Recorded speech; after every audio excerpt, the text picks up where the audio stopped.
Welcome to Strange Books Read Aloud, a library of the forgotten, the sacred, and the strange. Each one chosen with care and read in full. I'm Thomas. Subscribe, share, and like. Now let's get started.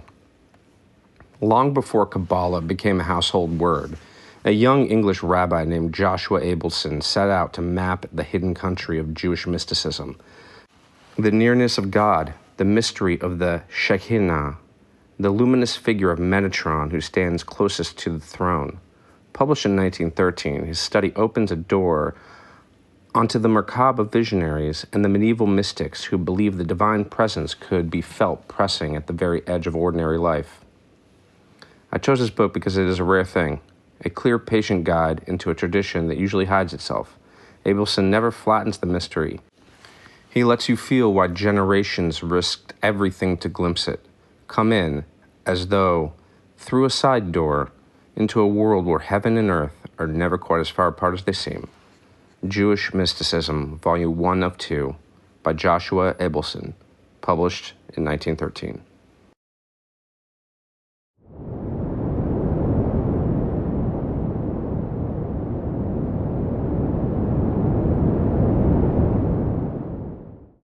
As in the Kabbalistic works produced in France, Spain, Germany, and Poland from the 12th to the 18th century, combined with this cosmological speculation, or rather as an outcome of it, there went an anthropomorphism which cannot be described otherwise than as being gross. And, in addition to this, a mysterious power was ascribed to the permutations and combinations of the letters of the Hebrew alphabet. By some of the most extraordinary feats of verbal jugglery, these letters are made to prove all sorts of things in heaven and earth. They are purely fantastic, and no one can possibly take them seriously. The treatment of the question of the soul, too, gave rise to many curious beliefs about the transmigration of the soul and the appearance of the soul of the Messiah. All these aspects of Jewish mysticism, tainted as they undoubtedly are by many unlovely characteristics, have been eagerly seized upon by the critics in order to show the unedifying nature of the whole teaching. But it is really an unfair criticism, seeing that it leaves totally out of account the preponderating mass of true poetry and spirituality which inhere in all parts of Jewish mystical speculation.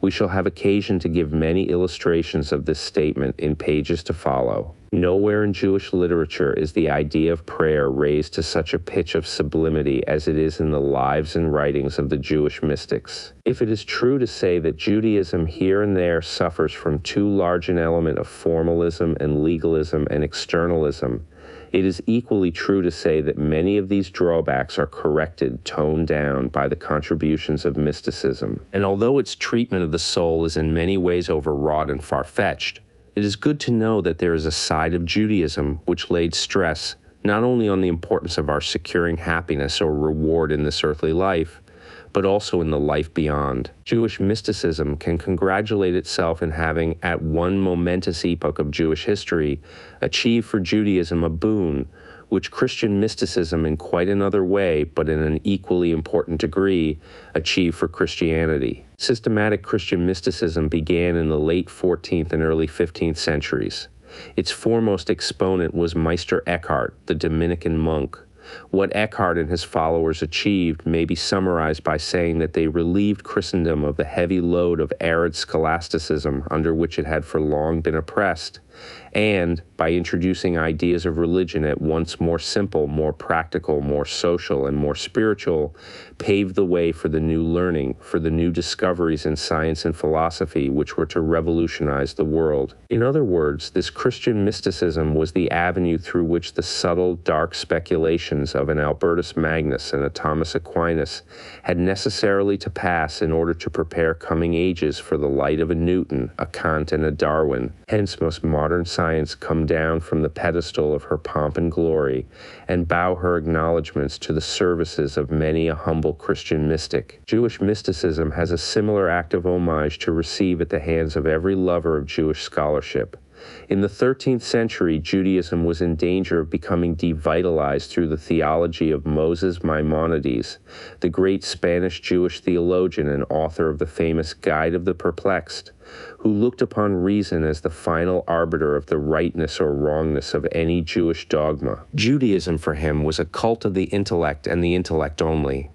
The sole representative of the intellect was Aristotle. Nearly everything in Judaism had by hook or by crook to be harmonized with the tenets of Aristotelianism.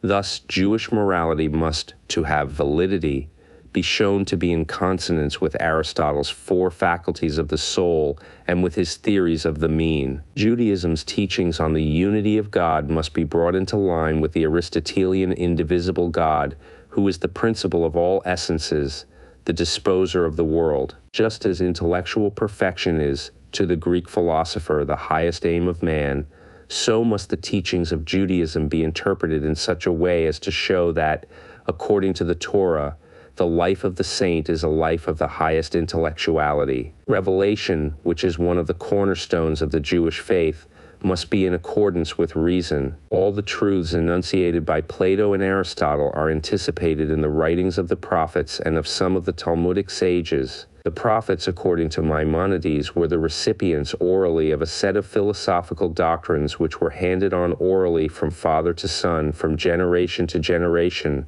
until the age of the Talmud. Philosophy is an echo of them. What a fossilizing, deteriorating effect the spread of these teachings must have wielded upon Judaism had they been allowed to go on without check. The check came in the shape of mysticism. It corrected the balance.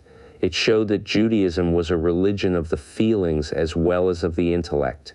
It showed that the Jews' eternal quest was not to be right with Aristotle, but to be right with God. It showed that Judaism has a place not only for reason, but for love too. It showed that the ideal life of the Jew was not a life of outward harmony with rules and prescriptions, but a life of inward attachment to a divine life which is immanent everywhere, and that the crown and consummation of all effort consists in finding a direct way to the actual presence of God. Some early elements. Essenism. The Old Testament is the fountainhead of Judaism. Hence, if it is true, as is contended in a previous page, that the Old Testament contains mystical elements, then the starting point in any treatment of Jewish mysticism on historical or even semi-historical lines must be the Old Testament. But this course will not be adopted here. The Old Testament will be omitted, and for a reason which has already been hinted. The mysticism of the Old Testament is of an elementary, naive, and unconscious kind, whereas what this book is intended to show is the consciously elaborated, professional mysticism of the Jews. What we get in the Old Testament are the groundwork and the scaffolding, the indispensable beginnings of the edifice, but not the edifice itself. Thus, it has much to say about the fatherhood of God. Here we have a basic conception of all mysticism, for the latter, in all its phases and stages, assumes the possibility of communion with someone who, while greater and more powerful than ourselves, is at the same time loving and benevolent and personally interested in us. You can only pray to one who hears. You can only feel love towards one who you know has loved you first. The Old Testament scintillates with sublime examples of men whose communion with God was a thing of intensest reality to them, and whose conviction of the nearness of the divine was beyond the slightest cavil. The sudden and unexpected inrushes of divine inspiration which seized the Old Testament prophets, Isaiah's vision of a God whose train filled the temple, an emblem of the all-inclusiveness of deity, of the presence and the working of an all-embracing spirit of life, the ecstasy of an Ezekiel lifted from off his feet by the Spirit and removed from one place to another, the fact of prophecy itself, the possession of a spiritual endowment not vouchsafed to ordinary men, the endowment of a higher insight into the will of God, all these represent a stage of first-hand living religion to which the name of mysticism is rightly and properly applied, but they are no more than the preamble to the explicit, conscious, and pronouncedly personal type of Jewish mysticism which is the subject of the present book. The earliest beginnings of this mysticism are usually accredited by modern Jewish scholars to the Essenes. To say this is to put back Jewish mysticism to a very early date, For according to the theory of Wellhausen, Israelitische and Jüdische Geschichte, 1894, p. 261, the Essenes, as well as the Pharisees, were offshoots of the Hasidim, pious ones, of the pre-Maccabean age. But it is only a theory, and not an established historical fact, seeing that the religious tenets of the Jews during the 3 centuries immediately preceding the birth of Christianity are veiled in considerable obscurity, and seeing also that the real meaning of the name Essenes, as well as their exact relations with the Pharisees, are points upon which there is anything but certainty. What is certain, however, is that 3 outstanding literary sources belonging to the first 2 or 3 Christian centuries, viz., Philo, Josephus, some older portions of the Babylonian and Palestinian Talmuds, all have stray allusions, couched in varying phraseology, to certain sects or parties who differed in their mode of life from the general body of the Jews, and who were in possession of certain esoteric teachings of which those outside their ranks were uninformed. Thus Philo, quod omnis probes liber, 12, writes of them that they were eminently worshippers of God Therapeu Theo, not in the sense that they sacrifice living animals like the priests in the temple, but that they are anxious to keep their minds in a priestly state of holiness. They prefer to live in villages and avoid cities on account of the habitual wickedness of those who inhabit them, knowing as they do that just as foul air breeds disease, so there is danger of contracting an incurable disease of the soul from such bad associations. Again, in another of his works, De Vita Contemplativa, ed. Cunabir, pp. 53, 206, Philo says, of natural philosophy, they study only that which pertains to the existence of God in the beginning of all things. Otherwise, they devote all their attention to ethics, using as instructors the laws of their fathers, which without the outpouring of the divine spirit, the human mind could not have devised, for, following their ancient traditions, they obtain their philosophy by means of allegorical interpretations. Of the love of God they exhibit myriads of examples, inasmuch as they strive for a continued uninterrupted life of purity and holiness. They avoid swearing and falsehood, and they declare that God causes only good and no evil whatsoever. No one possesses a house absolutely as his own, one which does not at the same time belong to all, for, in addition to living together in companies, their houses are open also to their adherents coming from other quarters. They have one storehouse for all, and the same diet. Their garments belong to all in common, and their meals are taken in common.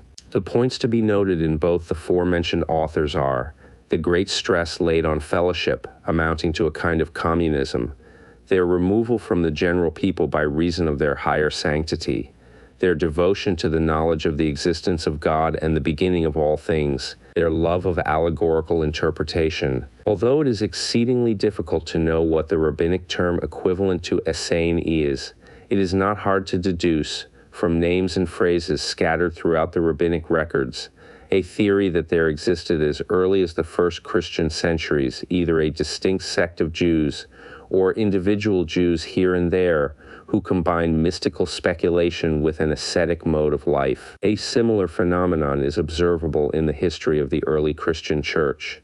There was a life of primitive and austere fellowship. A group here, a group there, gathered together with no other motive than that of gaining a greater hold on the spiritual life than was prevalent in the ordinary circles of the people. And the multitude of them that believed were of one heart and soul, and not one of them said that aught of the things which he possessed was his own, but they had all things common, for neither were there among them any that lacked.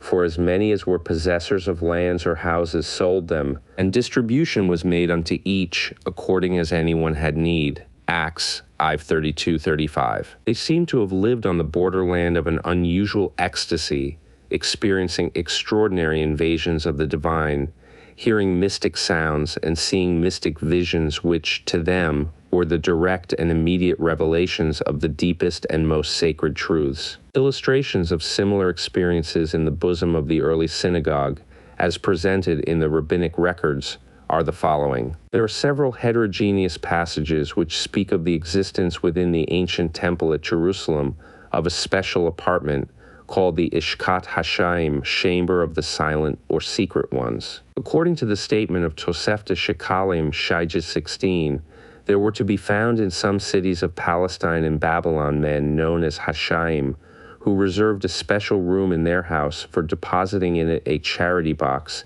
into which money for the poor could be put and withdrawn with the utmost silence. It was collected and distributed by men appointed for the purpose by the Hashaim, and, as it was all done with the strictest secrecy, it looks as though there was a kind of communism among the members of the order. The special chamber in the temple, as mentioned above, was also a place where gifts for the poor were deposited in secret and withdrawn for distribution in secret. Two facts seem to demonstrate that these Hashaim were a small mystical sect. Firstly, they are given the special appellation of Yirei Het, i.e., fearers of sin.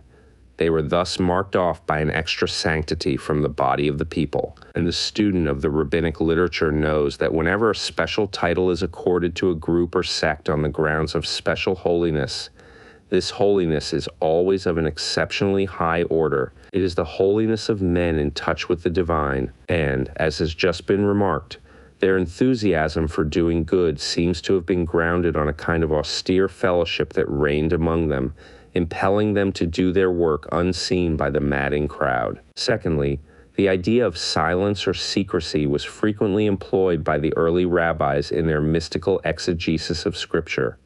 A typical illustration is the following passage from the Midrash Rabbah on Genesis 3, where Simeon son of Jehozadak asked Samuel son of Nahman, two Palestinian teachers of the beginning of the 3rd century A.D., and said unto him, "Seeing that I have heard concerning thee that thou art an adept in the Haggadah, Fet and Ref the light was created," he replied, The Haggadah tells us that the Holy One, blessed be he, enwrapped himself in a garment, and the brightness of his splendor lit up the universe from end to end.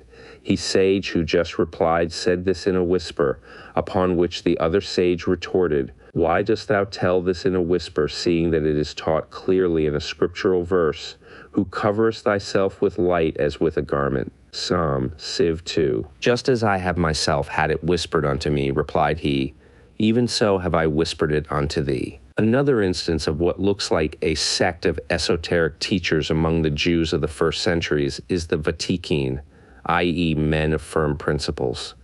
Their mysticism seems to have clustered mostly round the sentiments and outward conduct governing prayer. Indeed, throughout rabbinical literature, the true suppliant before God is in many cases a mystic. Only the mystic mood is the true prayerful mood. There is a discussion in the Mishnah of Berachoth, E2, as to what is the earliest moment in the dawn at which the Shema, the technical name for Deuteronomy V4:9, may be read. Upon this, the comment is made in TB Berachoth 9b that the Vatikin arranged the time for prayer in such a way as to enable them to finish the reading of the Shema at the exact moment of sunrise. According to the great rabbinic commentator R. Solomon B. Isaac, 11th century, the Vatikin were men who were meek and carried out the commandment from pure love. It must be borne in mind that throughout Jewish theology, meekness, anava, stands for something immensely higher than the moral connotation which we customarily attribute to the virtue. It signifies a level of religious devoutness which it is not given to everyone to reach. To carry out a commandment from pure love means, in Jewish theology of all ages, to attain a high stage of mystic elation which can only be arrived at as the result of a long preliminary series of arduous efforts in the upward path. To recite the Shema is, as the rabbis frequently say, to take upon oneself the yoke of the kingdom of heaven, and the phrase kingdom of heaven has decidedly mystical associations, as we shall see later. Hence one may plausibly conclude that the Vatikin were a brotherhood whose dominant feature was a simplicity of living combined with a degree of earnest scrupulousness in prayer, amounting to an adoration, a love of the divine such as is experienced by the mystics of all nations and all times. And a similar description might be applied to the members of what apparently was another esoteric order of those days, the Zinum, i.e. lowly chaste ones. As a matter of fact, the rabbinic records are too vague and disconnected to enable scholars to say with any certainty whether these Zinum were an independent sect, or whether the word is merely another term denoting either or both of the other fellowships already alluded to. They bear the hallmark of all ancient and medieval Jewish mysticism in respect of the emphasis laid by them on the importance of the letters comprising the divine name in Hebrew, as well as upon certain manipulations of the Hebrew alphabet generally. The following passage occurs in T.B. Kedushin 71a.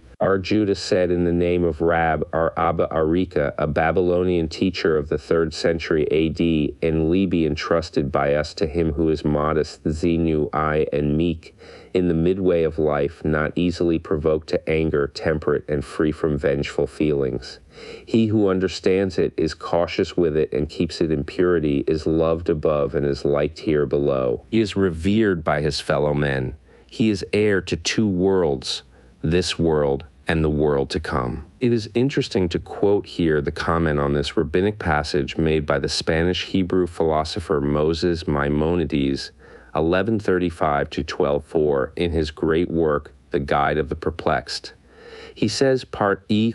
Lixi ing trans by M. Friedlander, Routledge, 1906. There was also a name of 42 letters known among them.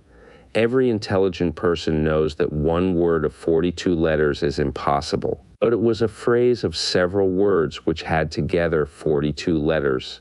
There is no doubt that the words had such a meaning as to convey a correct notion of the essence of God.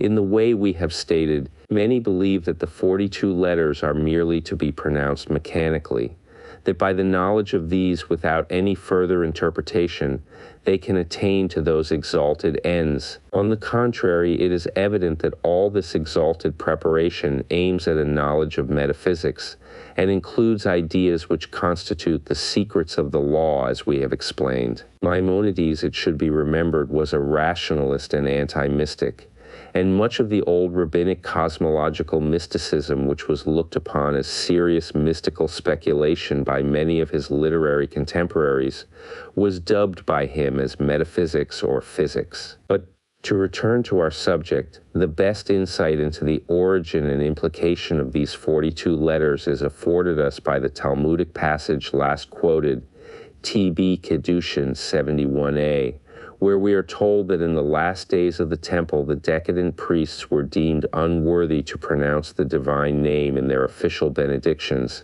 and a name consisting of 12 letters was substituted. What this name was is nowhere given in the rabbinic records. As time went on, it was deemed inadvisable to entrust even this 12-lettered name to every priest. It was taught only to an elect set among them, who, when chanting the benedictions in the general company of all the priests, used to swallow its pronunciation, i.e. make it inaudible, in order not to divulge it. The 42-lettered name probably arose in similar circumstances, but whether the secrets of it were confided to a greater or a smaller circle than that in which the 12-lettered name was known is by no means apparent. Let it only be said here, as it is a subject to which we shall return later on, that in the elaborated systems of the medieval Kabbalists, these many-lettered names of God, not only 42 but also 45 and 72 letters, are the pivots on which huge masses of most curious mystical lore turn.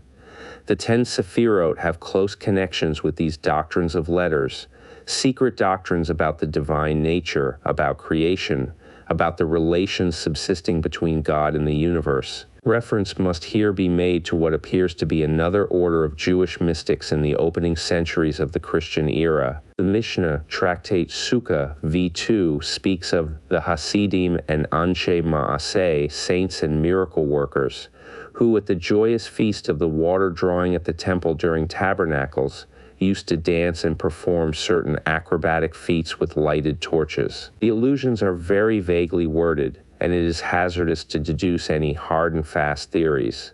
But so much may be said, that being mentioned together in the same Mishnah passage just quoted, and being mentioned in close succession in another old passage of the Mishnah, tractate Sota X15, it is more than probable that they belong to one and the same sect. Again, the phrase Anshe Ma'aseh, as well as the singular form of the first word, is frequently used in rabbinic to mean miracle worker, although in the biblical Hebrew it would signify man of action. There is a passage in TB Barachoth 18b, which gives a weird description of the experience of a Hasid who heard from behind the curtain certain secrets hidden from ordinary men. And the student of rabbinics knows how many a rabbi of these early centuries, gifted with the mystic temperament, wielded a semi-miraculous power of foretelling the future or of creating something out of nothing. See on this Volz's Der Geist Gottes, Tübingen, 1910, pp. 115-118. The vast literature of rabbinic angelology and demonology shows the same features, upon which Konibier in the Jewish Quarterly Review, Shis 145, has thrown considerable light in his translation of the Testament of Solomon. It is a moot point as to whether these Hasidim are the lineal descendants of the saintly party known by that name in the Maccabean epoch. The point, however, which clearly emerges is that a certain esoteric wisdom and capacity for doing things unknown to the multitudes was vouchsafed to certain bodies of men who, by the superior purity of their living, by their unabated devotion to the things of the Spirit, and by their cultivation of a kind of brotherhood in which simplicity, single-mindedness, and charity were the reigning virtues, were enabled to enjoy a living in the world of the unseen. One further matter in conclusion: the interests of historical accuracy demand that, as has been already pointed out, the student should be in no hurry to say that these esoteric sects whose beliefs are so vaguely and fragmentarily described in the rabbinic literature are to be identified with the Essenes described in the writings of Philo and Josephus. Resemblances there certainly are, but there are differences too, and the rabbinic allusions are too disjointed to enable one to form an impression, even an inexact impression, leave alone an exact one, of the lives and thoughts of these mystic gatherings. Philo and Josephus paint a complete picture. The Talmud and Midrashim give but stray and elusive hints. For one thing, the Essenes practice celibacy. Marriage must necessarily dissolve the fellowship characterizing the order. The rabbinic records give no hint of the duty of celibacy. On the contrary, marriage was held to promote a far higher sanctity than celibacy. But the rabbis tolerated some exceptional cases of celibacy, so that it is difficult to speak categorically. Again, the center of gravity of Essenic religion seems to have been the cultivation of the highest ethics. They stressed inward religion as demanded by the Mosaic Code, but, with the exception of a reverence for the holiness of the Sabbath, they were comparatively unconcerned with the outward religious duties incumbent upon the Jews of that time. Thus, they made little or nothing of the sacrifices, doubtless a corollary of their emphasis on the allegorical interpretation of Scripture. But it was otherwise with the early mystics of the rabbinic literature. Although living in an atmosphere of mystery and looking to the divine secret to unroll itself at any moment, they yet never overlooked the claims of institutional religion. They never flouted the ceremonial side of Judaism. They were inflexible upholders of the law and its associated traditions. The same phenomenon is of course seen in the history of Christian mysticism, where the first-hand, inward, individualized experiences of the ground truths of religion are conformed to the prevailing and accredited dogmas of Christianity. There were mystics among the Pharisees as well as among the Essenes, and yet we are told that the most spiritually gifted among the former, who constituted a habura, i.e. fellowship, were they who were most scrupulous about the giving of the priestly dues, a purely external religious duty based on the legalism of the Pentateuch. Indeed, this blending of legalism with spirituality, this consistent and successful interweaving of the formalism of tradition with the mysticism of the individual, is an arresting feature of Jewish theology in all ages. In fine, as must be apparent from the general trend and contents of this book, the whole of Jewish mysticism is really nothing but a commentary on the Jewish Bible, an attempt to pierce through to its most intimate and truest meaning. And what is the Bible to the Jew but the admonisher to be loyal to the traditions of his fathers? Only then will he find God, when he is convinced that he was found of those of his race who sought him in an earlier day, i.e. the Merkabah Shariat mysticism. The first chapter of Ezekiel has played a most fruitful part in the mystical speculations of the Jews. The lore of the heavenly throne chariot in some one or other of its multitudinous implications is everywhere to be met with. Whence Ezekiel derived these baffling conceptions of the deity, and what historical or theological truths he meant to portray by means of them, are themes with which the scholars of the Old Testament have ever busied themselves. But the Jewish mystic sought no rationalistic explanation of them. He took them as they were, in all their mystery, in all their strange and inexplicable fantasy, in all their weird aloofness from the things and ideas of the everyday life. He sought no explanation of them because he was assured that they stood for something which did not need explaining. He felt instinctively that the Merkabah typified the human longing for the sight of the divine presence and companionship with it. To attain this end was, to him, the acme of all spiritual life. Ezekiel's image of Yahweh riding upon the chariot of the living creatures, accompanied by sights and voices, movements and upheavals in earth and heaven, lying outside the range of the deepest ecstatic experiences of all other Old Testament personages, was for the Jewish mystic a real opening, an unveiling, of the innermost and impenetrable secrets locked up in the interrelation of the human and the divine. It was interpreted as a sort of divine self-opening, self-condescension to man. The door is flung wide open so that man, at the direct invitation of God, can come to the secret for which he longs and seeks. This idea is a supreme factor in the mystic life of all religions. The soul is urged on to seek union with God, only because it feels that God has first gone out, on his own initiative and uninvited, to seek union with it. The human movement from within is but a response to a larger divine movement from without. The call has come, the answer must come. The chariot Merkabah was thus a kind of mystic way leading up to the final goal of the soul. Or, more precisely, it was the mystic instrument, the vehicle by which one was carried direct into the halls of the unseen. It was the aim of the mystic to be a Merkabah rider, so that he might be enabled, while still in the trammels of the flesh, to mount up to his spiritual El Dorado. Whether, as has been suggested, the uncanny imagery of the Merkabah lore is to be sought, for its origin in the teachings of Mithraism, or, as has also been suggested, in certain branches of Muslim mysticism, one can see quite clearly how its governing idea is based on a conception general to all the mystics, that the quest for the ultimate reality is a kind of pilgrimage, and the seeker is a traveler towards his home in God. It was remarked on a previous page that the mystic neither asked nor waited for any rationalistic explanation of the Merkabah mysteries. He felt that they summarized for him the highest pinnacle of being towards the realization of which he must bend his energies without stint. But yet, from certain stray and scattered rabbinic remarks, one takes leave to infer that there existed in the early Christian centuries a small sect of Jewish mystics, the elect of the elect, to whom certain measures of instruction were given in these recondite themes. There was an esoteric science of the Merkabah. What its content was, we can only dimly guess from the rabbinic sources.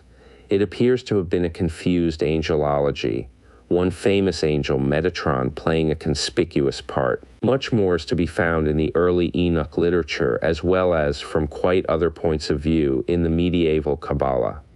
Let us give some illustrative sayings from the rabbinic literature. In the Mishnah, Hagiga E1, it is said, "It is forbidden to explain the first chapters of Genesis to two persons, but it is only to be explained to one by himself. It is forbidden to explain the Merkabah even to one by himself, unless he be a sage and of an original turn of mind."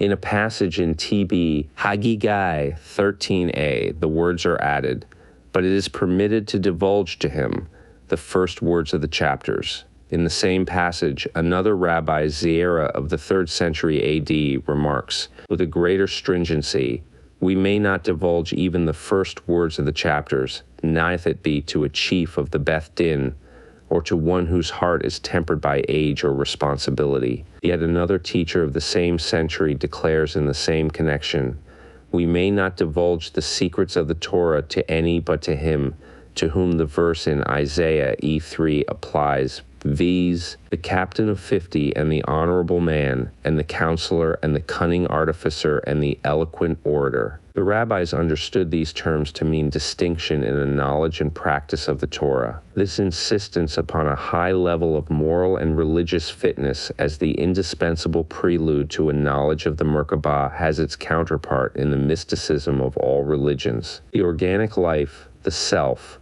conscious and unconscious, must be molded and developed in certain ways. There must be an education, moral, physical, emotional, a psychological adjustment by stages of the mental states which go to the makeup of the full mystic consciousness. As Evelyn Underhill, Mysticism, Fig. 8, 10:7, mysticism shows itself not merely as an attitude of mind and heart, but as a form of organic life. It is a remaking of the whole character on high levels in the interests of the transcendental life. That the rabbis were fully alive to the importance of this self-discipline is seen by a remark of theirs in T.B. Hagigay 13a as follows. A certain youth was once explaining the Hashmal, Ezekiel, I-27, translated amber in the AV, when fire came forth and consumed him. When the question is asked, why was this? The answer is, his time had not yet come. Lav mati zimne. This cannot but mean that his youthful age had not given him the opportunities for the mature self-culture necessary to the mystic apprehension.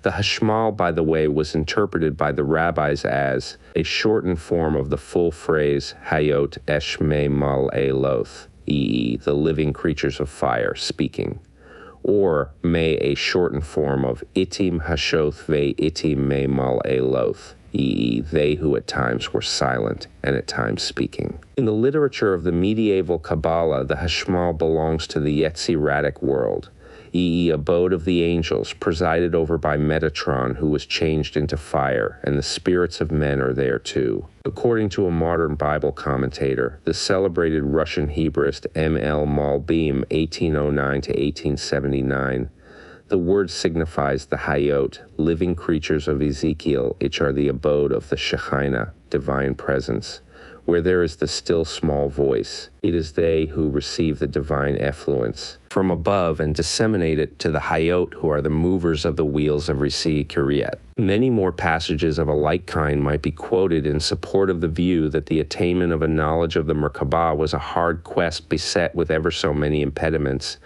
that it presupposed on the one hand an exceptional measure of self-development and, on the other, an extraordinary amount of self-repression and self-renouncement. But the mention of fire in the preceding paragraph leads us to the consideration of an aspect of the Merkabah which brings the latter very much into line with the description of mystical phenomena in literature generally. Everyone knows how the image of fire dominates so much of the mysticism of Dante.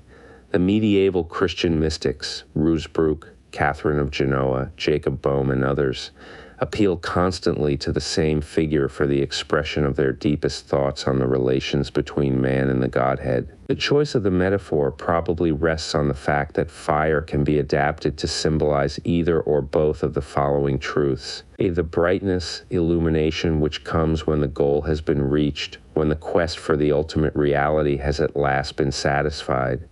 A all-penetrating, all-encompassing, self-diffusing force of fire is such a telling picture of the mystic union of the soul and God. The two are interpenetrated, fused into one state of being.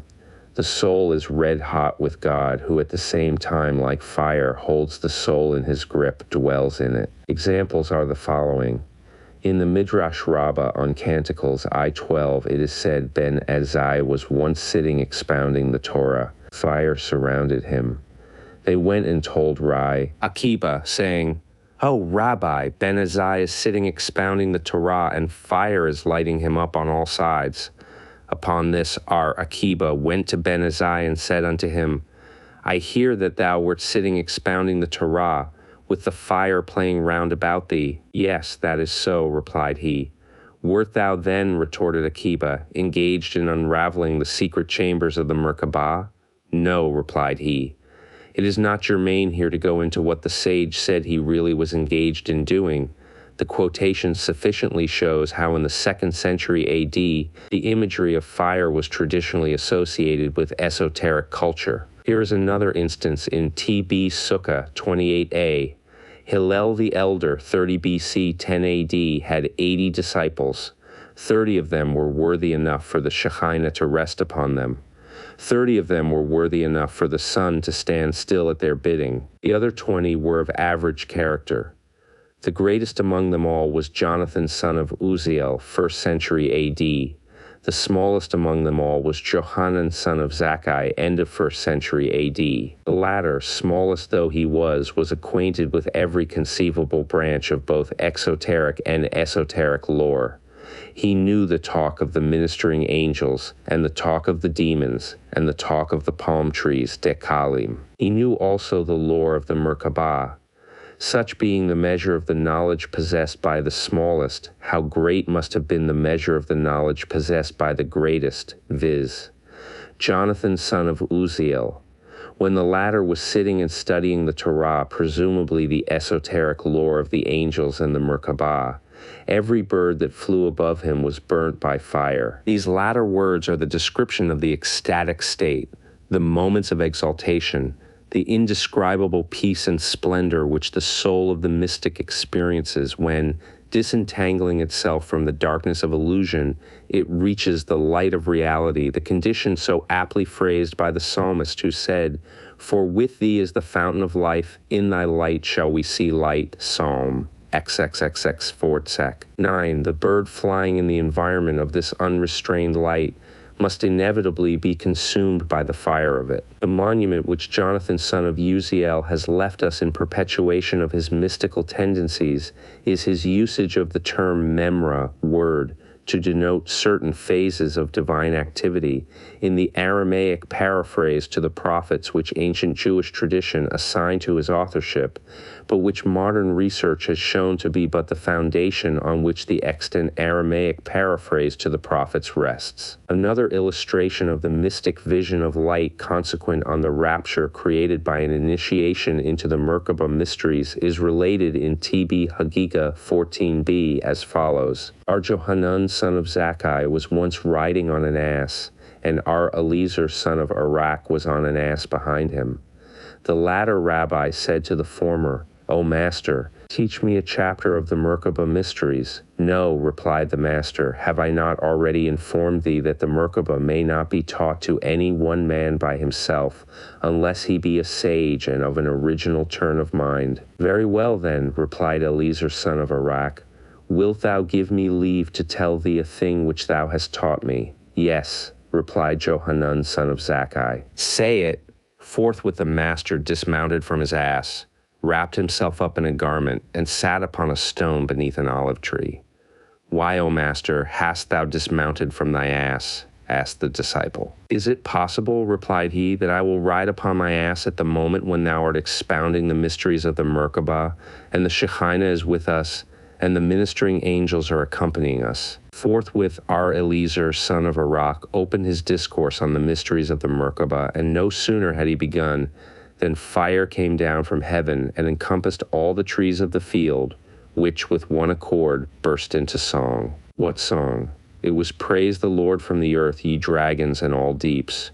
Fruitful trees and all cedars, praise ye the Lord." Psalm CXLV 7:9. Upon this an angel cried out from the fire, saying, "Truly these, even these, are the secrets of the Merkabah." Our Johanan son of Zakkai then arose and kissed his disciple upon the forehead, saying, "Blessed be the Lord God of Israel, who hath given unto Abraham our father a son who is able to understand and search and discourse upon the mysteries of the Merkabah." When these things were told to our Joshua, the latter said one day when walking with our Hosea the priest, "Let us likewise discourse about the Merkabah." Our Joshua opened the discourse. It was a day in the height of summer. The heavens became a knot of thick clouds, and something like a rainbow was seen in the clouds. And the ministering angels came in companies to listen as men do to hear wedding music. Our Hosea the priest went and told his master of it, who exclaimed, "Happy are ye, happy is she that bare you. Blessed are thy eyes that beheld these things, Indeed, I saw myself with you in a dream, seated upon Mount Sinai, and I heard a heavenly voice exclaiming, 'Ascend hither, ascend hither. Large banqueting halls and fine couches are in readiness for you. You and your disciples disciples are destined to be in the third set, the third of the three classes of angels who, as the rabbis taught, stand continually before the Shekinah singing psalms and anthems.'"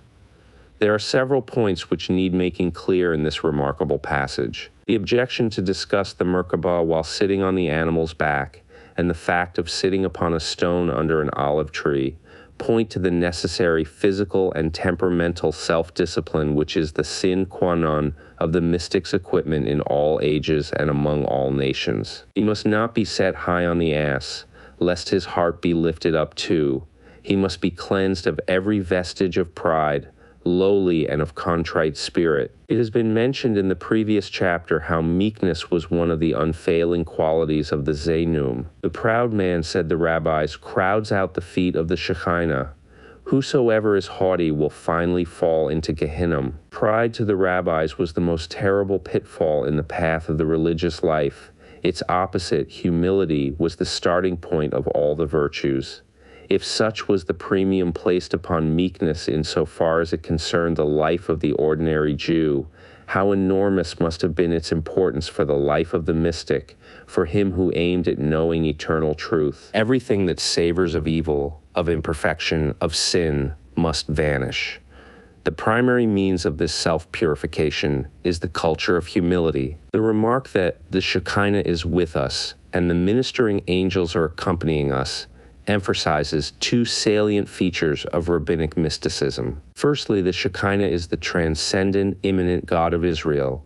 Israel's environment was saturated with the Shekinah whose unfailing companionship the Jew enjoyed in all the lands of his dispersion. Even at the time when they are unclean does the Shekinah dwell with them, runs a passage in TB Yoma 57a. How unique, how surpassingly vivid must have been the consciousness of this accompanying Shekinah presence to the Merkabah initiates, to those who had raised themselves so high above the level of the ordinary crowd by the pursuit of an ideal standard of self-perfection. Secondly, the ministering angels play a large part in all the Merkabah lore, as is seen from the following rabbinic comments. Ezekiel I:15 says, "Now as I beheld the living creatures, behold one wheel upon the earth by the living creatures, with his 4 faces. R. Eliezer said, "There is one angel who stands upon earth, but whose head reaches to the living creatures. His name is Sandalphon. He is higher than his neighbor, for to the extent of a 500 years' journey. He stands behind the Merkabah wreathing coronets for his master." TB Hagiga 13b. Another passage reads, "Day by day ministering angels are created from the stream of fire. They sing a paean and then pass away, as it is said, they are new every morning, great is thy faithfulness." Aintu 4c3. From each word that comes forth from the mouth of the Holy One, blessed be he, there is created one angel, as it is said, "By the word of the Lord were the heavens made, and all the host of them by the breath of his mouth." Psalm 6:6. The rabbis obviously understood the phrase "the host of them" to refer not, as we suppose, to the paraphernalia of the heavens, i.e. the stars, planets, etc., but to the angelic worlds. The idea of the Word of God becoming transformed into an angel, and hence accomplishing certain tangible tasks among men here on earth, bear strong resemblances to the Logos of Philo as well as to the prologue of the 4th Gospel. The phrase "to listen as men do to hear wedding music," or literally the music of bride and bridegroom, is a reminiscence of the large mass of rabbinic mysticism clustering round the love overtures of bride and bridegroom in the Book of Canticles. The book on the rabbinic interpretation teaches the great truth of a spiritual marriage between the human and the divine, a betrothal between God and Israel. In 10 places in the Old Testament, says Canticles Rabbah I:10, are the Israelites designated as a bride, 6 here and 4 in the prophets. And in 10 corresponding passages is God represented as arrayed in garments, which display the dignity, manhood in the ideal bridegroom. To the minds of the rabbis, the superabundant imagery of human love and marriage, which distinguishes Canticles from all other books of the Old Testament, was the truest symbol of the way in which human Israel and his divine Father were drawn near to one another. The intimate and secret experiences of the soul of the Jew, the raptures of its intercourse with God in senses which no outsider could understand, were best reflected in the language of that august and indefinable passion which men call love. The remark, ascend hither, large banqueting halls and fine couches are in readiness for you, etc., points to another prominent phase of rabbinic mysticism. It was strongly believed that the pious could, by means of a life led on the highest plane, free themselves from the trammels that bind the soul to the body and enter, living, into the heavenly paradise. The idea was obviously a development of a branch of Old Testament theology, but the latter gets no further than the conception that heaven may be reached without dying, the persons translated thither having finished their earthly career. The experiences of Enoch, Genesis v24, and of Elijah, 2 Kings, of our illustrations. A development of the doctrine is the thought that certain favored saints of history are, after death and when in heaven, given instruction concerning the doings of men and the general course of events here below. The apocalyptic literature, see especially Apocalypse of Baruch by Dr. Charles, deals somewhat largely in this idea, and there are traces of it in the rabbinical literature. But these saints, however true the teachings and revelations vouchsafed to them may eventually have turned out to be, are dead as far as the world is concerned. A further development is seen in the theory that certain pious men may temporarily ascend into the unseen, and, having seen and learnt the deepest mysteries, may return to earth again. These were the mystics who, by training themselves to a life of untarnished holiness, were able to fit themselves for entering a state of ecstasy, to behold visions and hear voices which brought them into direct contact with the divine life. They were the students of the Merkabah who, as a result of their peculiar physical and mental makeup, were capable of reaching the goal of their quest. There were 4 men, says the Talmud, Hegiga 14b, who entered paradise. They were Arkiba 130 AD, Ben Azai 2nd century AD, Ben Zoma 2nd century AD, and Elisha Buabuya end of 1st century and beginning of 2nd century AD. Although this passage is one of the puzzles of the Talmud and is variously interpreted, we may quite feasibly lay it down that the reference here is to one of those waking visits to the invisible world which fall within the experiences of all mystics in all ages. Fragments of what was a large mystic literature of the later rabbinical epoch, e.e. from about the 7th to the 11th century, usually known as the Gaonic epoch, have descended to us. Of these, one branch is the Hikaloch, Huls, which are supposed to have originated with the mystics of the forementioned period who called themselves Yoredei HaMerkabah, e.e. riders in the chariot. As Dr. Louis Ginsberg says, see Art Ascension in Jewish Insight, Thol-U, these mystics were able, by various manipulations, to enter into a state of auto-hypnosis in which they declared they saw heaven open before them and beheld its mysteries. It was believed that he only could undertake this Merkabah ride who was in possession of all religious knowledge, observed all the commandments and precepts, and was almost superhuman in the purity of his life. This, however, was regarded usually as a matter of theory, and less perfect men also attempted, by fasting and prayer, to free their senses from the impressions of the outer world, and succeeded in entering into a state of ecstasy in which they recounted their heavenly visions. Much of this belief survives in modern Jewish mysticism, whose chief representatives, known as Hasidim, are to be found in Russia, Poland, Galicia, and Hungary. Although it was stated above that the large volume of this phase of mystic literature originated in the period from the 7th to the 11th century, modern research has clearly proved that its roots go back to a very much earlier date. In fact, it is very doubtful whether its origin is to be looked for at all in the bosom of early Judaism. Mithra worship is now taken by scholars to account for much of it, but it is hazardous to venture any final opinion. It must never be forgotten that the first chapter of Ezekiel worked wonders on the old Hebrew imagination. Commentaries on almost every word in the chapter were composed wholesale, In all likelihood, the mysticism of the Merkabah writers is a syncretism.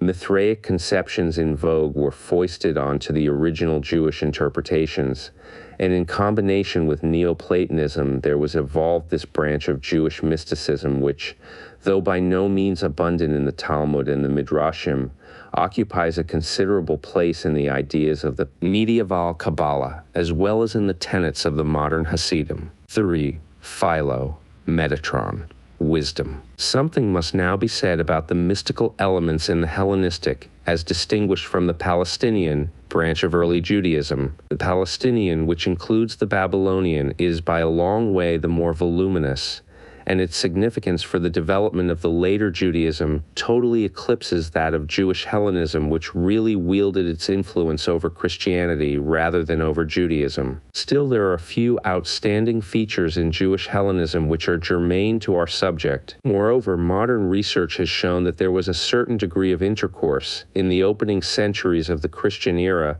between Jewish scholars of Palestine and Babylonia on the one hand, and Jewish scholars of Alexandria on the other, Alexandria being the great center of the Hellenistic culture then predominant. This must have resulted in an interchange and interaction of ideas and doctrines which found their way into the literatures of both branches. A noteworthy example of this fusion of ideas is the famous Philo-Judaeus of Alexandria. Platonic, Stoic, and Rabbinic strata make up the philosophy of Philo.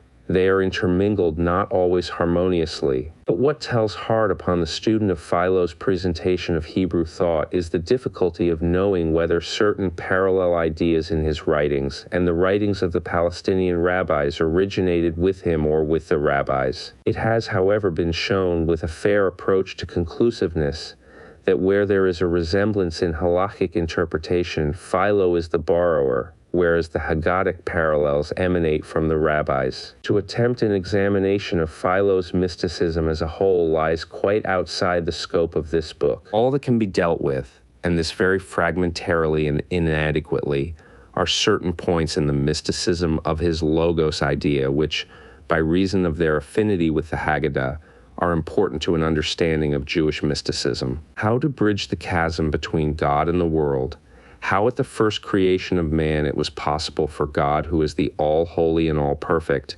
to come into contact with imperfect man, is an oft-recurring subject of speculation in the Talmud and Midrashim. The cosmogony of Genesis comes in for an exceptionally elaborate treatment. In this connection, it is only to be expected that angelology should figure largely. Theologians are quite wrong when they say that post-biblical Judaism removed the deity further and further away from the world, and then tried to bring him nearer again by the medium of the angel. The truth is that God was in many senses brought very near, and the angel was but an aspect of this nearness. God was immanent as well as transcendent, and the angel was a sort of emanation of the divine, an offshoot of deity, holding intimate converse with the affairs of the world. It was on these lines that the rabbis solved their problem of reconciling the idea of a pure God with an impure world. God did not really come into contact with the world, but his angels did, and his angels are really part and parcel of his own being, emanations of his own substance. This was, of course, far from being a logical solution, but the rabbis, like many other religious thinkers of those early centuries, were not masters of logic. Philo's ideas run in what seems a similar groove. All matter is to him evil, hence God must be placed outside the world. But though this was his philosophy, his religion, Judaism, taught him otherwise. Obliged to find some way out of the difficulty, he hit upon the idea of the logoi, i.e. divine agencies, which, while being in some senses inherent in God, are in other ways and at various times exterior to him. It would be incorrect to say that he derived this theology from the rabbinic sources. Platonic and Stoic teachings are largely responsible for them, but Philo endeavored to bring them into line with rabbinic modes of biblical interpretation. He felt that he ought to give them a Jewish dress, with the result that much of what he says about divine powers, agencies, attributes operating in the world, independently of the deity and yet as part and parcel of him, bears a close resemblance to much of rabbinic angelology and rabbinic teaching about the divine attributes. Thus, to give some examples, The rabbis in Genesis Rabbah 33:4 and in many other places are at pains to justify the usage of the grammatical plural in the words, "And God said, let us make man," Gen I 26. Various opinions are thrown out, but the finally accepted view is that at the time when God was about to create the first man, he took counsel with the ministering angels. What this interpretation aims at is to relieve the deity of the blame for the evil in man and to place it upon some other shoulders. But what it really does is to show that the earth is the scene and center of divine agencies. Angels are emanations of the divine working here below. Man is in a double sense made by them. It was they who had a hand in his creation. It is they who fill his environment and make him realize that he is ever in the grip of a presence from which there is no escaping. The Talmud and Midrashim overflow with the descriptions of vast hierarchies of spiritual intelligences, angels, who guide the will of man in the course of nature, surrounding man on all sides and at all moments, shielding him and lifting him up to higher planes of thought and feeling. They protect the pious and help them in their transactions. Every angelic host consists of 1,000 times 1,000. The angels give instruction in certain matters. Every man has a special guardian angel. All this literature of angelology can have no possible meaning at all, unless it is interpreted to mean that God is present and active in the world, a power behind phenomena, a directing mind, a controlling will, an immanent God. Philo's doctrine is similar. Thus he says, "For God, not condescending to come down to the external senses, sends his own words, logoi, or angels, for the sake of giving assistance to those who love virtue. But they attend like physicians to the diseases of the soul, and apply themselves to heal them, offering sacred recommendations like sacred laws, and inviting men to practice the duties inculcated by them, and, like the trainers of wrestlers, implanting in their pupils strength and power and irresistible vigor. Very properly, therefore, when he has arrived at the external sense, he is represented no longer as meeting God, but only the divine word, just as his grandfather Abraham, the model of wisdom, did on dreams, I-12. In another passage in the forementioned section, he speaks of the immortal words, logoi, which it is customary to call angels, ibid, I-19. Again, take the following. But these men pray to be nourished by the word logos of God. But Jacob, raising his head above the word, says that he is nourished by God himself, and his words are as follows. The God in whom my father Abraham and Isaac were well pleased, the God who has nourished me from my youth upwards to this day, the angel who has delivered me from all my evils, bless these children. This now being a symbol of a perfect disposition, thinks God himself his nourisher and not the word. And he speaks of the angel, which is the word, as the physician of his evils, in this speaking most naturally. For the good things which he has previously mentioned are pleasing to him, inasmuch as the living and true God has given them to him face to face. But the secondary good things have been given to him by the angels and by the word of God. On this account, I think it is that God gives men pure good health, which is not preceded by any disease in the body, by himself alone, but that health which is an escape from disease. He gives through the medium of skill and medical science, attributing it to science and to him who can apply it skillfully, though in truth it is God himself who heals both by these means and without these means. And the same is the case with regard to the soul. The good things, namely food, he gives to men by his power alone, but those which contain in them a deliverance from evil he gives by means of his angels and his word. Allegories of the Sacred Laws, EGA 62. The intermingling of Greek and Hebraic elements in these passages is curious, but the two sets are easily distinguishable. Two things are clear from these quotations.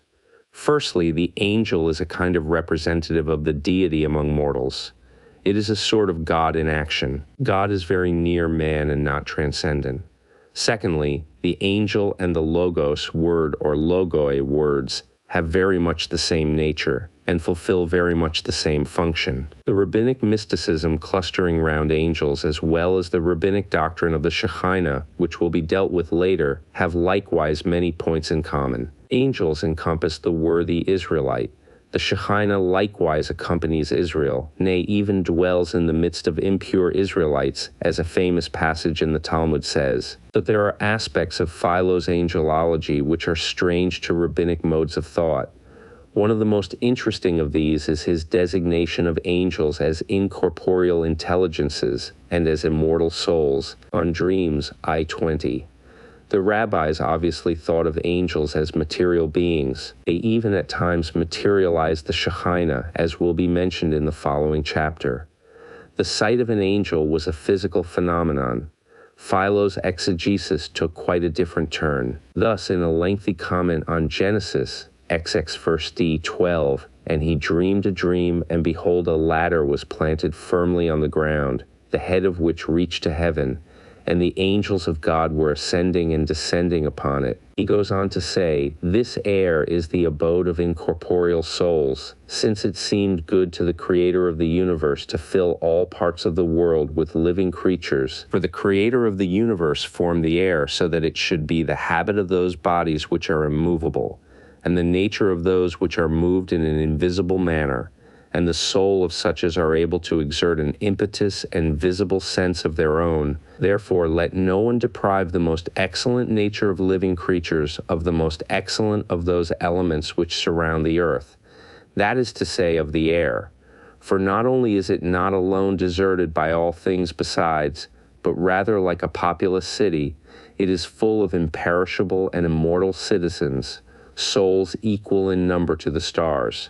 Now of these souls some descend upon the earth with a view to being bound up in mortal bodies, but some soar upwards. But others, condemning the body of great folly and trifling, have pronounced it a prison and a grave, and flying from it as from a house of correction or a tomb, have raised themselves aloft on light wings towards the ether, and have devoted their whole lives to sublime speculations. There are others again, the purest and most excellent of all, which have received greater and more divine intellects, never by any chance desiring any earthly thing whatever, but being, as it were, lieutenants of the ruler of the universe, as though they were the eyes and ears of the great king, beholding and listening to everything. Now philosophers in general are wont to call these demons, but the sacred scriptures call them angels, using a name more in accord with nature.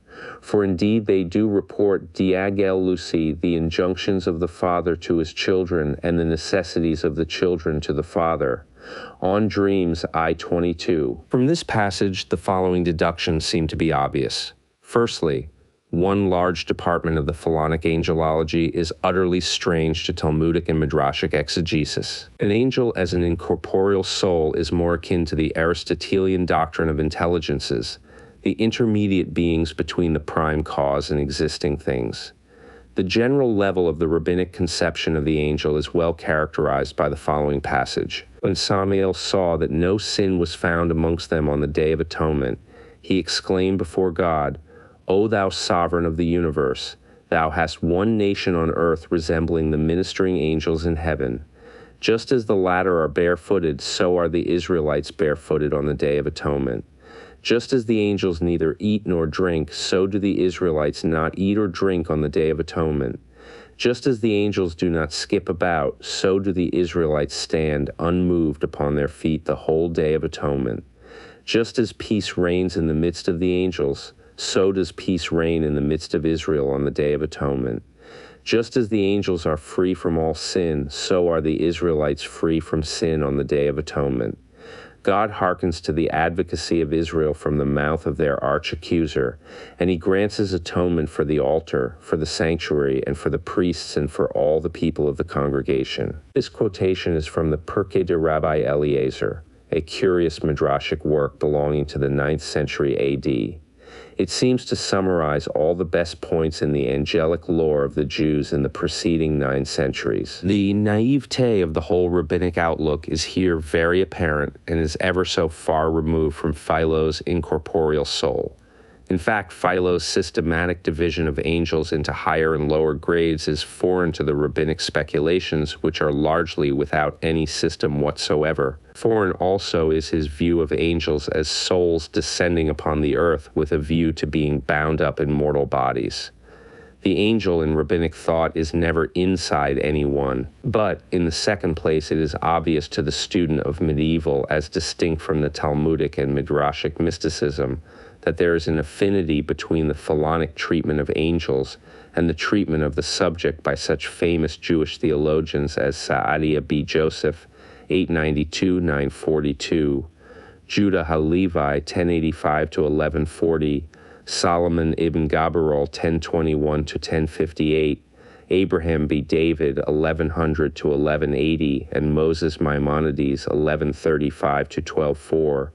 They too, like Philo, were influenced by Greek thought. They were either Aristotelians, Platonists, or Neoplatonists, so that what amount of influence came to them directly from the works of Philo is a matter that calls for deep research. To the first-named theologian, Saadia, there is, like to Philo, something immaterial, something ethereal, unearthly about the angel. While being external to man, it is in a sense internal too, Saadia being of opinion that they were visions seen during prophetic ecstasy rather than outward realities. See his philosophical work Emunot we Deot, Faith and Knowledge, E8, E4-6. That Ibn Gabirol should develop a more mystical line of thought than this is not surprising, seeing he is dependent in many of his essential teachings upon the Enneades of Plotinus.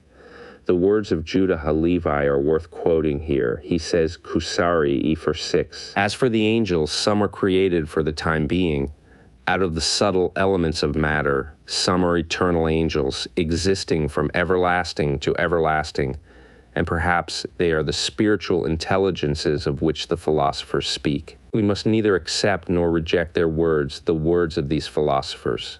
It is doubtful whether the angels seen by Isaiah, Ezekiel, and Daniel were of the class of those created for the time being, or of the class of spiritual essences which are eternal. The glory of God is a thin, subtle body, gufdak, produced by the will of God, and which forms itself in the prophet's imagination in the way that the divine will directs. This is according to the first simpler explanation, but according to a second, more complex explanation, the glory of God denotes the whole class of angels together with the spiritual instruments, Kelim Haruchnim, viz., the throne, the chariot, Merkabah, the firmament, the Ophanim, and the spheres, Galgalim, and others besides which belong to the things which are eternal. All this is implied in the term glory of God. Further on in the same paragraph, Judah HaLevi brackets together as having one meaning the phrases glory of God, kingdom of God, and Shekinah of God. Maimonides speaks on the subject thus, Guide of the Perplexed, E6. The angels are not corporeal. This is what Aristotle also said, only there is a difference of name. He calls them separate intelligences, Sikhlim Nifradim, whereas we designate them angels. Moreover, when he says that these separate intelligences are also intermediaries between the Creator and existing things, and that through their means the spheres are moved, the motion of the spheres being the prime cause of all being, this also is written in all books, because you will not find that God does any deed except by means of an angel's. The movement of Balaam's ass was done by means of an angel's. Even the elements are called angels. The term angel is applied to a messenger of men as EEG in the phrase, and Jacob sent messengers, Malachim, Genesis 10-3. It is applied to a prophet as EEG in the phrase, and an angel of the Lord went up from Gilgal to Bochim in Judges EE1. It is the term used of the separate intelligences which are seen by the prophets in the prophetic vision.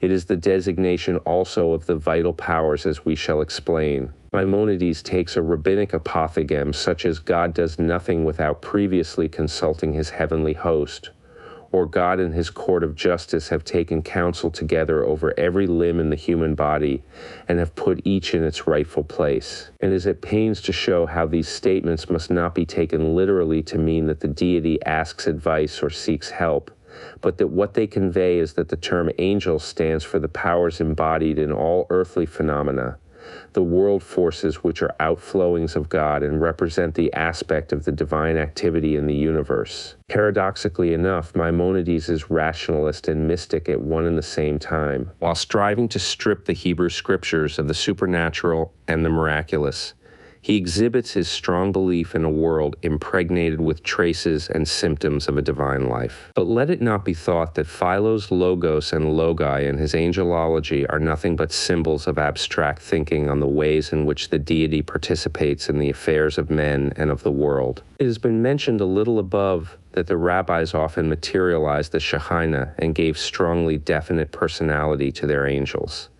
There is one respect in which Philo followed a similar line of exposition. He too gave personality to his logos.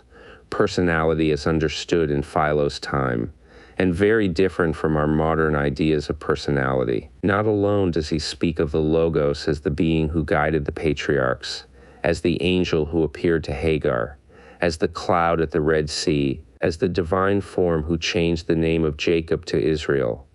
But he also describes him as a suppliant to the immortal God on behalf of the mortal race which is exposed to affliction and misery, and is also the ambassador sent by the ruler of all to the subject race, who is heir to the divine things, Chlili. He is an attendant on the one supreme being, Ibid, Chlili.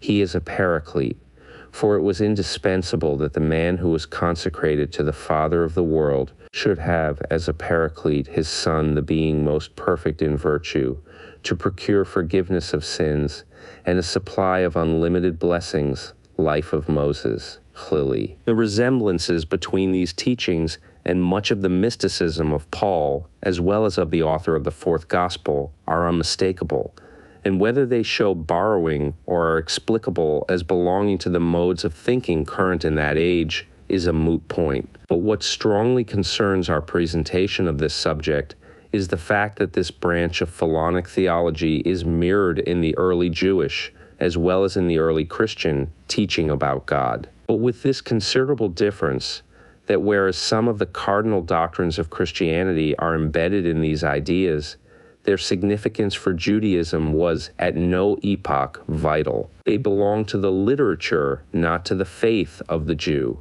They were ever for the few rather than for the many. It is to the figure of Metatron that we must turn for the counterpart in rabbinic mysticism to the personified logos of Philo. Behold, I send an angel before thee to keep thee in the way and to bring thee into the place which I have prepared. Beware of him and obey his voice, provoke him not, for he will not pardon your transgressions, for my name is in him. Exodus 20:21. This angel in whom God's name exists is, said the rabbis, Metatron. And why so? Because, said they, the numerical value of the Hebrew letters composing the name Metatron 314 corresponds with those comprising the word Shaddai, Yitro, Almighty, one of the divine appellations. This is a typical illustration of the rabbinic mysticism clustering round E arithmetical numbers, and E, the divine name. My name is in him, i.e., the name Almighty is comprehended in the name Metatron, and the divine name is not merely a grammatical part of speech. It is a kind of essence of the deity himself. Hence, the essence of the deity exists in Metatron. He is God's lieutenant. He represents the active phase of deity as manifested in the universe. The command to beware of him and obey his voice, failing which he will not pardon your transgressions, forcibly brings out the intercessory powers of Metatron. In the Midrash Tanhuma, on portion Wa'eth Hanan, it is graphically related how Moses, when he knew that he must die, implored all the different parts of creation, the sea, the dry land, the mountains, and the hills, to pray that he might live, but they all refuse. He finally betakes himself to Metatron and says to him, "Seek mercy for me that I may not die." But Metatron replies, "O Moses, my master, why troublest thou thyself thus? I have heard behind the veil that thy prayer for life will not be heard."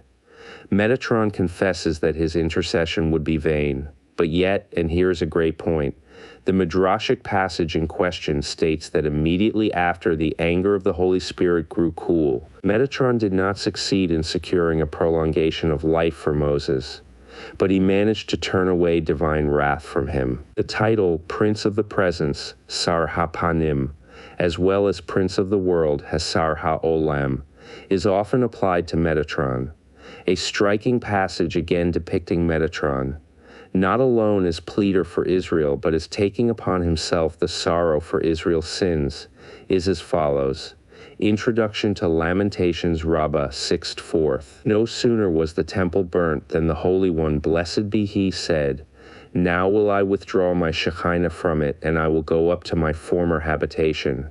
As it is said, Hosea v. 15, I will go and return to my place, till they acknowledge their offense and seek my face.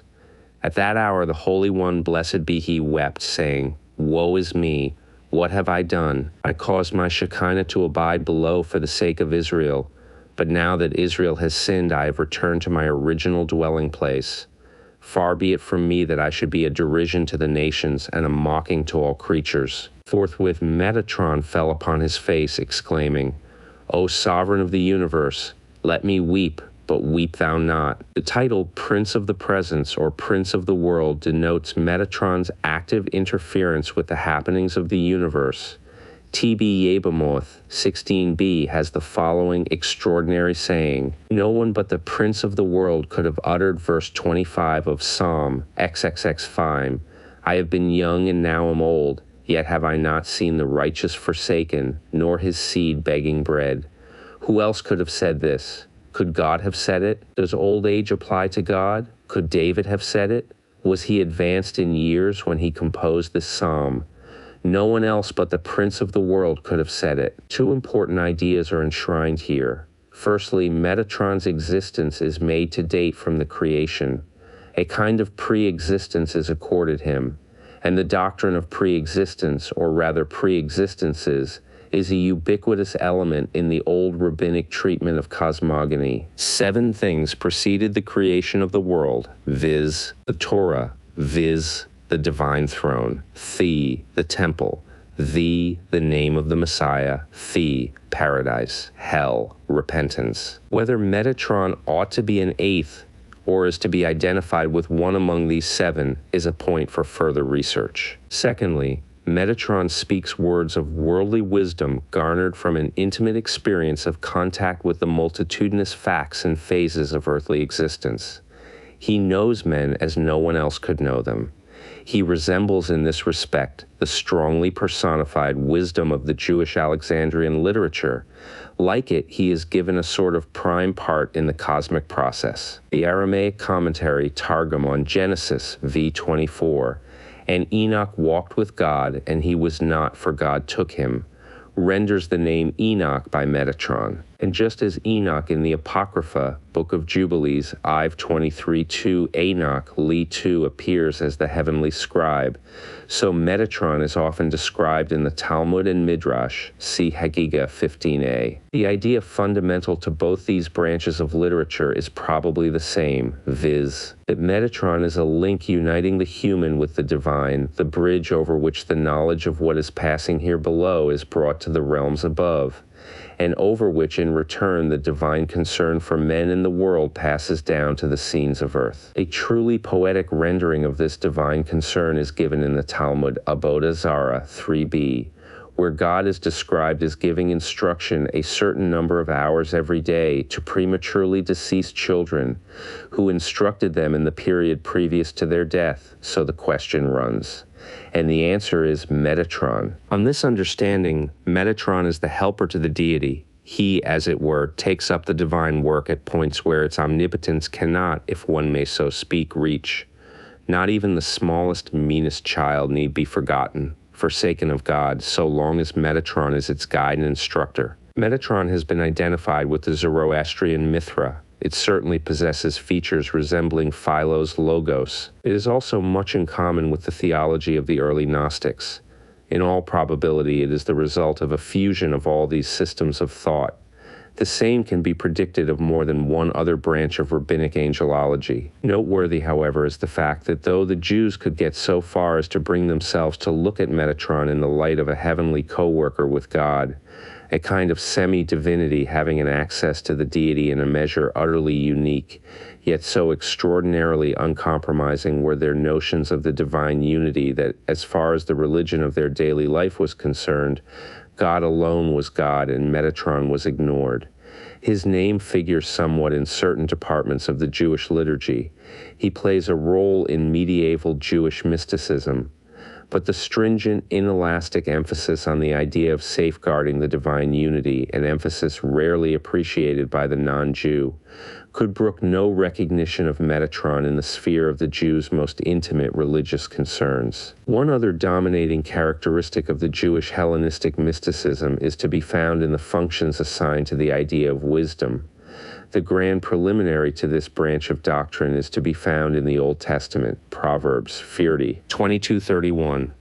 The Lord possessed me in the beginning of his way, before his works of old. I was set up from everlasting, from the beginning, or ever the earth was. When there were no depths, I was brought forth. When there were no fountains abounding with water. Before the mountains were settled, before the hills was I brought forth. While as yet he had not made the earth, nor the fields, nor the highest part of the dust of the world. When he prepared the heavens, I was there. When he set a compass upon the face of the depth, when he established the clouds above, when he strengthened the foundations of the deep, when he gave to the sea his decree that the waters should not pass his commandment, when he appointed the foundations of the earth. Then I was by him as one brought up with him, and I was daily his delight, rejoicing always before him, rejoicing in the habitable part of his earth, and my delights were with the sons of men. Wisdom is the quality through which God acts in the world, and by the instrumentality of which the deity is known to man. It is in the passage just quoted, personified and objectified. It dwells among the sons of men and finds its special delight in intercourse with them. It resembles the divine pneuma or spirit of the Stoic philosophy, which too is given a prime part in the cosmic process. The rabbis, it is interesting to notice, made much of the phrase "as one brought up with him." The phrase is represented in the original Hebrew by one word, amun. By slight alterations in the vowelling, they extracted three meanings from it, viz, pedagogue, iv, pupil, three, workman. Thus, wisdom, which they identified with the Torah or law, was the schoolmaster, tutor in the divine household, giving guidance to his divine master in his plans for the creation of the universe. Wisdom was the pupil or child of the divine. According to rabbinic teaching, a pupil stood to his master in the position of child to a father, hidden away by reason of its preciousness in the lap of the father, until the time when it became a gift to a newly launched universe. Wisdom was God's workman, or servant, in the work and administration of the universe. And yet, in spite of all this obvious and strong personification, wisdom is but a quality belonging to God, one of his attributes by which he makes himself known and felt in the world of men and in the human heart,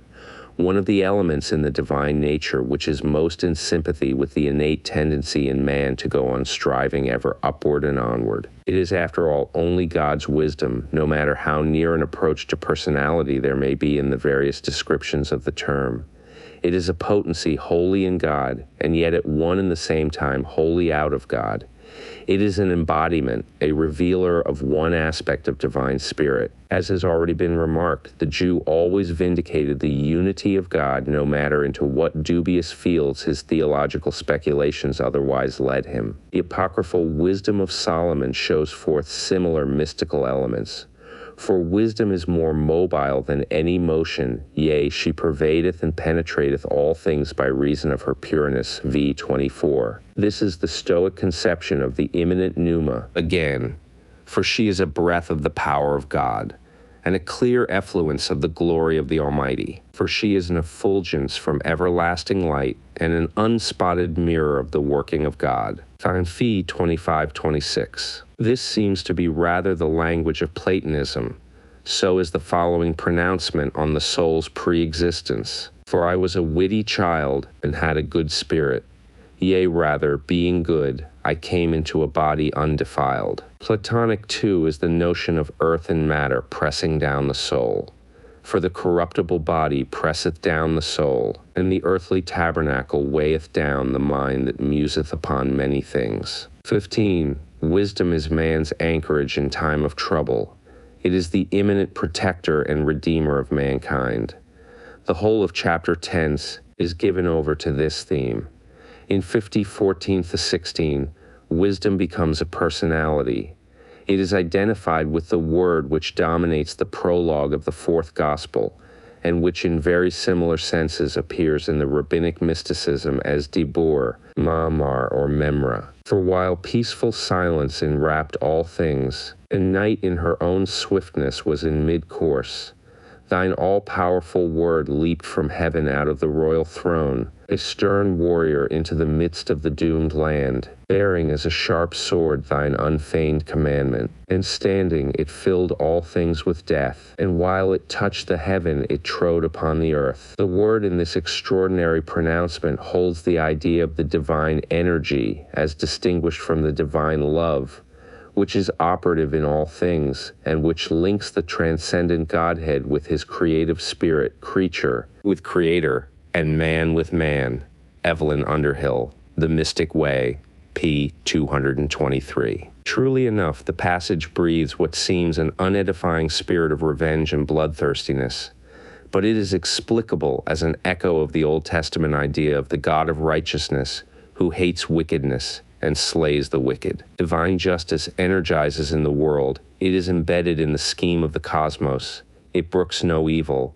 It recognizes nothing but uprightness and truth. This idea of an antagonism between an immanent God and sin is, as will be seen in our next chapter, a feature of the rabbinic conception of the Shekhinah. In Exodus Rabbah, 6 of thee, and 6 of thee, and 6 of thee, divine voice at the revelation on Sinai deals out death to the idolaters. Similarly, the Targum Aramaic paraphrase on the Old Testament renders the Hebrew for "and my soul shall abhor you," Leviticus 6 of thee, 30. By "and my memra shall remove you afar." The memra here is the avenger of the wayward Israelites, the Jewish Hellenistic wisdom, the word of the fourth gospel, the memra of Targumic literature, the Shekhinah of the Talmud and Midrashim, all point, though in somewhat different ways and degrees, to the great fact that the world of matter and of spirit is the scene of the immanent manifestation of divine wisdom, divine power, divine love, divine justice. IV, Kingdom of Heaven, Fellowship, Shekhinah. The Old Testament, which alone is and ever was the Bible of the Jew, contains two oft-recurring ideas which rank among the principal elements of its theological teaching. These ideas are God as Father, B, God as King. To give illustrations from the Old Testament is unnecessary, as the present work is not concerned with the theology of the Bible. It is our business to see in what ways they were developed by the rabbis of the Talmud and Midrash, and adapted to their systems of thought about the relations between the divine and the human. The fatherhood of God necessarily involves the sonship of man.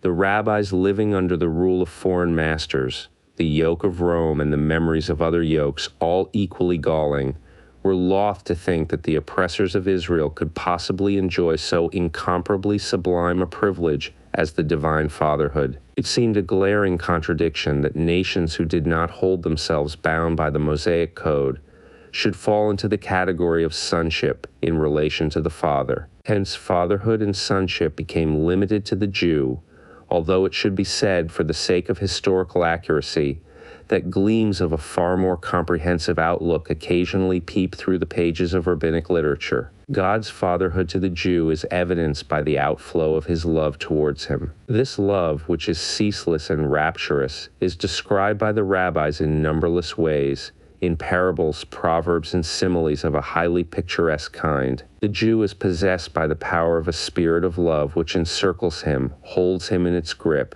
assures him that forgiveness, protection from enemies, safety from mischief, every coveted thing in heaven and earth are his. Beloved are the Israelites, said Merkabah 50-30 AD, inasmuch as they are called sons of God.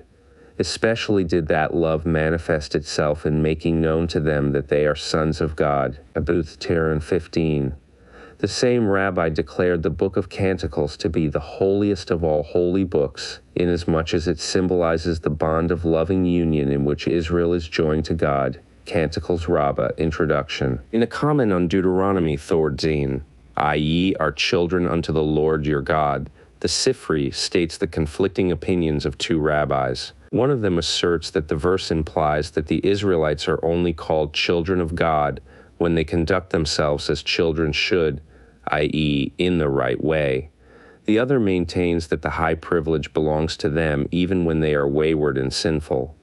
The Father's love is with them no matter how little deserving they may be of it. Strikingly poetical is the view given in the Makilta, Ferdy Friedman's Ed. Commenting on Exodus, Thordzine 19, "And the angel of the Lord which went before the camp of Israel removed and went behind them," it says, "Unto what may it be likened? It may be likened unto a man who was walking by the way and leading his son before him. Robbers came to snatch the son away from him. Seeing this, the father removed the son from before him and placed him behind him. Then came a wolf behind him to steal the son away. So the father removed him from before him and placed him once again behind him. Then came a wolf behind him to steal the son away. So the father removed him from before him and placed him once again behind him. Then came the robbers from before him and the wolf from behind him in order to take the son away. What did the father do? He took the son and placed him upon his arms. But the son thereupon began to feel the pain of the son's heat upon him. So the father spread his mantle over him. And when he felt hungry, he gave him food to eat. And when he felt thirsty, he gave him water. Likewise did the Holy One, blessed be he for Israel, as it is said, And I taught Ephraim to go. I took them on my arms, but they knew not that I healed them. Hosea c. 3. When the son felt the pain of the son's heat, he spread his mantle over him. As it is said, he spread a cloud for a covering, and fire to give light in the night. Psalm CV 39. When he began to feel hunger, he gave him food. As it is said, Behold, I will rain bread from heaven for you. Exodus c. 4. When he began to feel thirst, he gave him to drink, as it is said, and he brought forth streams out of the rock. Psalm Lixit 16. The truth enshrined in this parable, a parable which has its counterparts in all branches of the rabbinic literature, is that the closest and most loving of relationships subsist between Israel and God. The love of the Father forms an environment for Israel. The atmosphere the latter breathes is saturated with that love. His whole life is, as it were, a response to it, infected with it, absorbed in it. It gives him the sense of a companionship with a greater and far more real life than himself. He is everlastingly conscious of an intimate union with a power who can work all things for him, because the governing motive of that power is love. Israel and the Father are one. The rabbis summarized all the far-reaching implications of this deeply mystical thought of fatherhood by the usage of the term Shekhinah. But the roots of the teaching about the Shekhinah lie in something more than this fatherhood idea. The kingdom idea must be reckoned with, the kingdom of heaven, as it is familiarly designated both in the rabbinic literature and in the prayer book of the synagogue. As in the case of the fatherhood, so here too, we must seek the origin of the kingdom in the compass of the Old Testament. In the latter, the kingship of God is sometimes pictured as an event consummated in the present, and sometimes as some far-off divine event in the remote future. Thus Psalm CXLV 13 says, Thy kingdom is an everlasting kingdom, and thy dominion endureth throughout all generations. This is clearly a present kingship. Zechariah CX9 says, And the Lord shall be king over the whole earth. On that day shall he be one, and his name one. This is obviously a future kingship. The student of apocryphal and apocalyptic literature will find it bearing the same duality of meaning there too. In the rabbinic literature, it is further amplified.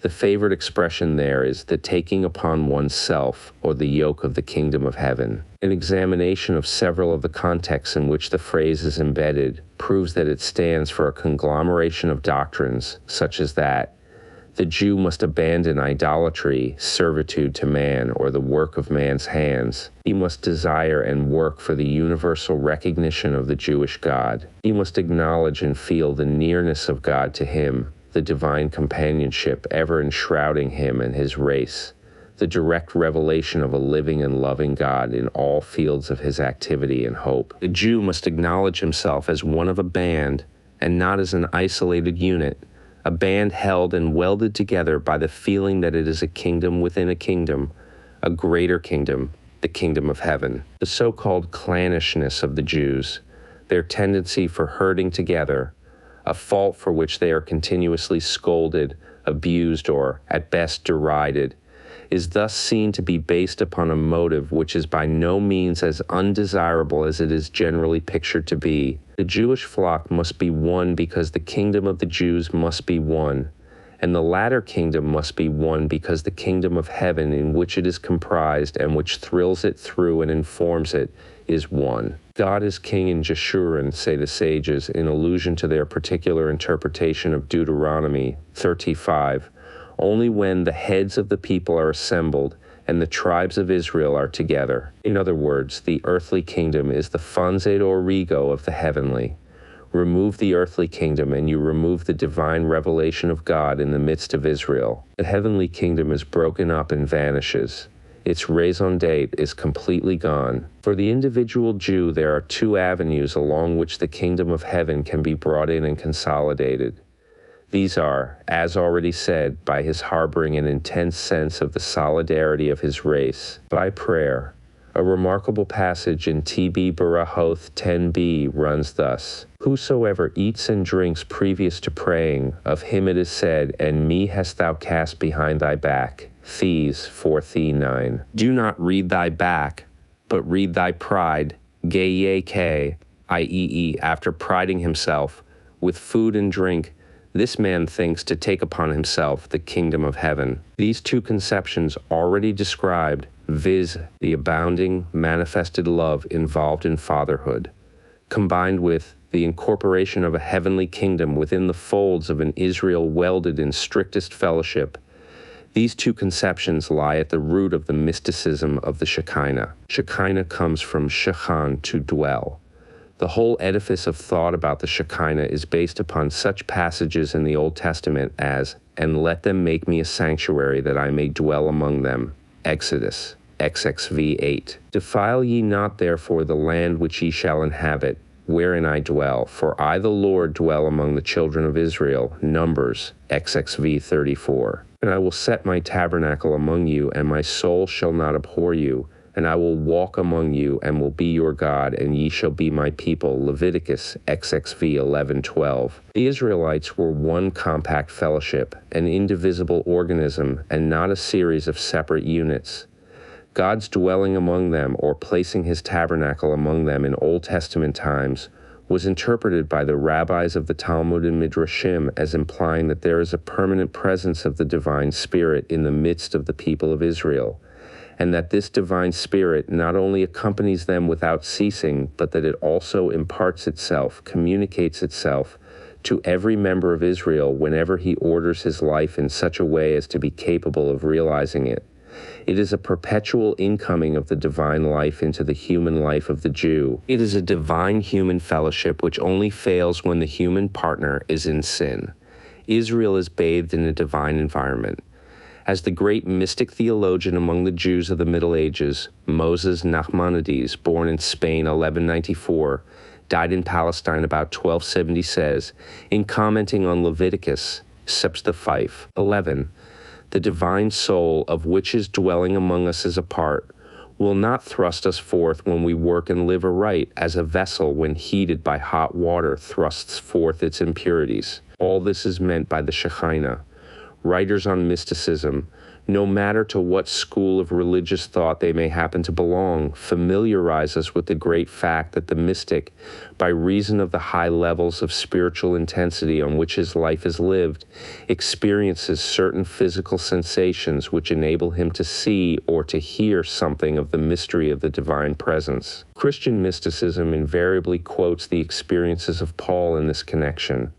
Paul, who was so deeply struck by the brilliant light about him that he was 3 days without sight and neither did eat nor drink. Acts IX9. Evelyn Underhill says of a certain medieval German mystic, Rulman Merswin, that a brilliant light shone around him. He heard in his ears a divine voice of adorable sweetness. He felt as if he were lifted from the ground and carried several times round the garden. The Mystic Way, p. 462. Phenomena of a similar type cluster around the Shekinah mysticism. Thus, a passage in Leviticus Rabbah Sepsta 5:10 commenting on Exodus 4:3, and upon the nobles of the children of Israel he laid not his hand. Also they saw God and did eat and drink, runs thus.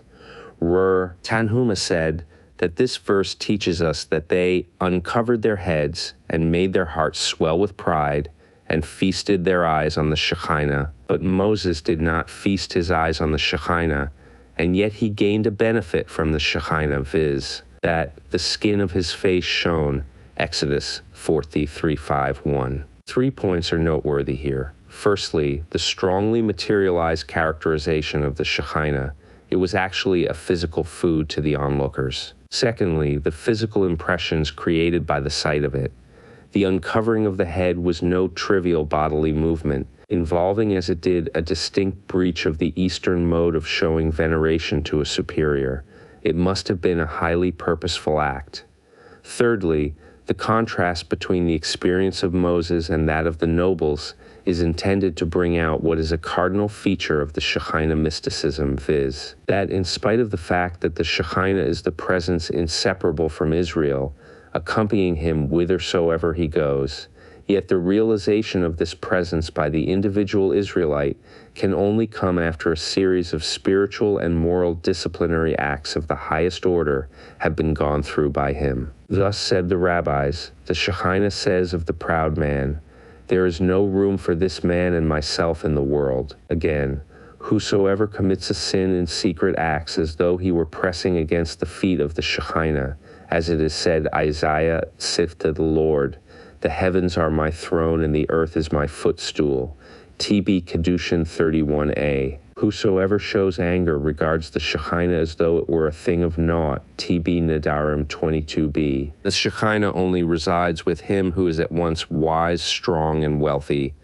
TB Sabbath 92a. Wise denoting the perfection of spirituality, strong denoting the perfection of the physical faculties, wealthy standing for the perfection of the moral qualities, because, as the rabbis explained, the man of wealth, being independent of the smiles and favors of his fellow men, will not readily fall a prey to that great perverter of morals, the sin of accepting bribes. Other instances of the way in which the Shekinah was objectivized and experienced through the channels of the visual or auditory senses are the following.